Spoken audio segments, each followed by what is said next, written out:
Hello and welcome to Mr. Randy's Wine and Spirits. I am Mr. Randy and we're here today for another full review episode.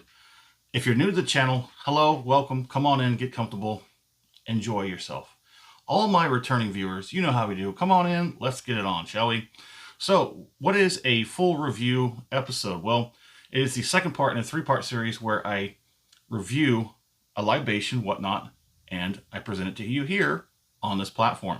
So part one is off the rip. I get the bottle home, I crack it open, pour it in a glass, have a little sip, first experience, share it with you because that's what counts. Part two, where we're at today, halfway down the bottle, we're going to have a full review. We're going to compare it, how well it's opened up, if it has at any. I'm going to share with you all the information I happen to find on the interwebs, and there it is. Part three, thusly named the final pour, is going to be down here, all the way down here. There's another tall bottle, barely fits on the okay. Part three, final pour, all the way at the bottom. We're going to compare the final pour to the first pour and everything in between. That's a lot of in between, and we're going to see how well that works out. Has it changed too much, too little, or has it changed for the better? So today's full review is going to be the new Riff Kentucky Wild Gin Bourbon Barreled. It comes in at 47%, distilled without chill filtration from Newport, Kentucky. Now they do say, oh, I forgot. Guess who I found? The cheeky little monkey. I had cleaned him and set him off to the side, and he grew legs and walked away. But now he's back in the fold. I'm going to pour that. Oh yeah, I need to give you a little bit.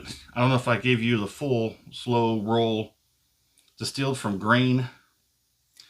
This says it uses 22 local botanicals. I don't know what's exactly growing all in Kentucky. I mean, I've been to Kentucky a few times. West Virginia, Tennessee, and all the surrounding states in between, up and down the East Coast, except the northern states. Nobody wants to go up there anyways.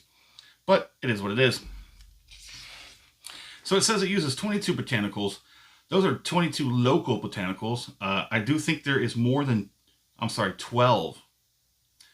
12. Mr. Randy, you need to work a little bit on your penmanship. It's getting sloppy. Getting sloppy. So they use 12 local botanicals, but I do believe there's like 20 something. I think that's where I got that 22. Or is that the botanist? The botanist uses 22 local botanicals with others. So this one uses 12 local botanicals with others. This is a non-chill filtered. They use copper pot stills, and they let it rest in bourbon, ex-bourbon barrels, unspecified which bourbon distillery it comes from, but they do state it's anywhere between 5 and 7 months. Most people say it's more towards the 7 months than the 5. Very nice, I ask. So there also is some kind of statement about how this is mixed with rye. I was not able to find out more specifically what that meant, but this is a pretty good one coming out of 47%. Mr. Randy paid just under $27 out the door for this. This was on sale, and I almost missed it. This was the very last bottle on the shelf that they had in the area, so I picked it up. So we're going to go ahead and you can see right there, there is a little bit of coloring to this due to it resting in the bourbon barrels. We're going to break out Mr. Randy's handy dandy whiskey color scale. Off camera, I'm going to try, and it's really light. I'm probably going to say pale straw or pale gold. It looks more like a pale gold. It's a little darker with these eyes instead of the camera. But let's see, I did think I'd mentioned it had some pretty decent viscosity. Give it a little bit slower. It's sticking. It's clinger. There's some legs. There's some fat drop legs. There you go. On the nose, there's like, again, there's the nose is turned down just a little bit from the off the rip. It's still a little prickly, maybe it makes me think of cactus or cacti with some like pear, like some really light fruit, spices, florals. It's still got a pretty good nose. And if you get deep in it, it gets prickly. That's where it gets prickly. It's not like any other botanical gin that I've had. It does have a uniqueness to it. I'm very curious of whether or not this is going to be continuing or discontinued. They did have it on sale, and it was the last bottle. Like I said, didn't manage to find it anywhere else, but I didn't do too much of a deep dive. I did not find anything on the internet saying either way, discontinued or not, so I'm going to assume it is being continued. I'll just have to look a little deeper. I'm hopefully going to have that information by the time we get to part 3, the final pour. But enough of that. Let's get it on the palate.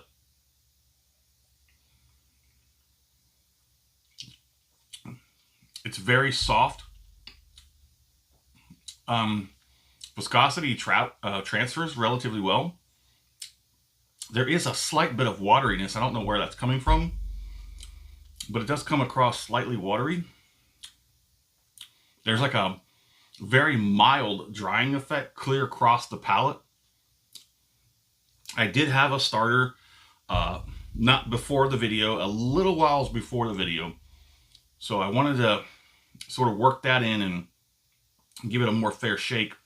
I had my starter, I cleansed my palate for a while, and now we're good back on it. So we'll get one more on the palate.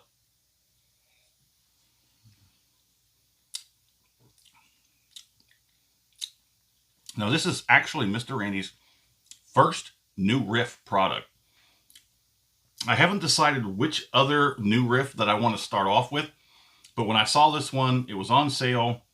I couldn't beat that price. I do not recall what the average price for the regular pricing is. I think it's probably 30 something, pushing 40. That's the typical price range for most gins in my area. They're usually about $35, $40 for a bottle. Now, this does not drink like a 47%, and I am drinking it neat.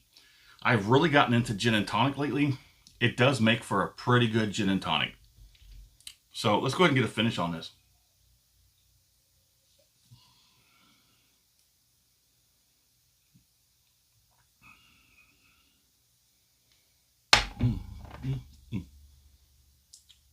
And now that I've seen my watch in the viewfinder, I'm going to go ahead and silence it before it decides to remind me of how forgetful I can be sometimes, once in a while. Okay, so the finish, I think I got that finish pretty good because it like washed across the whole mouth and spiced things up. Probably, I'll give it a 3. It's a light 3 out of 5 for that.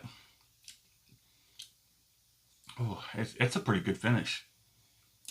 For a gin, that's a pretty good finish. A lot of the flavor characteristics are kind of hanging about. There is almost an immediate buildup of heat in the very back. The entire mouth is still kind of reacting to that first interaction, that first explosion. It's still kind of, I can feel it sort of like a numbness, like an after effect, like an aftershock. I'm still just kind of hanging around. It's not bad. The finish is quite long. The finish is actually quite long. Even after the flavor characteristics have dissipated, the effects are still kind of lingering. It's still there. It's still going. I'd say it's probably like a 2 out of 5 right now. Okay, so that finish is pretty good. So let's put a score on it, shall we? Here's the problem. As I said, at the moment, I don't know if this is going to be continued or discontinued, or where or when I may get a second bottle if I so chose. Now, the fact that it was on sale for $27, I'd definitely say it was probably more of a 35-ish range. So I guess I'm going to go ahead and give this a scoring based upon if this was continued line, regular price, and everything was just fine and as normal as it should be. So my score on this is going to be a solid 3 out of 5. Okay, I give it a solid 3 out of 5. I probably would give it a strong 3 out of 5, but there's a lot of these points that are weighing it down. Like I said, I'm trying to be fair about it until I get more information about whether or not it's what's going on with this thing. but a solid 3 out of 5 I think would be just fine. Would I buy this again? Considering it's the last one, and currently I don't know if there's another one out there, I'm just going to say again, probably not.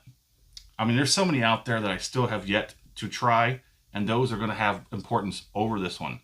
My fair price for this, again, if it was for $27, I'd say it was definitely worth $27. If it was $35, I would probably want it a little bit lower. Probably about 30, or maybe just a little over 30, I think would be fairly accurate for this. Well, there it is. Let me know in the comments what you think. Have you tried the new Riff Kentucky Wild Gin Bourbon Barreled finished? If you have, let me know what you think. And as always, thanks for stopping by here at Mr. Randy's Wine and Spirits. Have a good one.